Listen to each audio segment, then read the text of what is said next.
மரபு இல்ல கட்டுமானம், இணைய வழி பயிற்சி வகுப்புகள், மரபு கட்டுமான அடிப்படைகள், வடிவமைப்பு, கட்டுமான நடைமுறைகள் மற்றும் மூலப்பொருட்கள் தேர்வு. ஆசிரியர் குரு சரவணன். பருவம் 3 மாதங்கள்.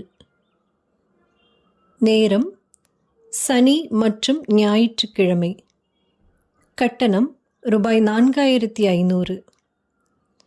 பதிவு மற்றும் தொடர்புக்கு 9845539071. மூன்றாம் பருவம் ஆடி 18 ஆகஸ்ட் 3 சனிக்கிழமை அன்று துவங்குகிறது. நன்றி.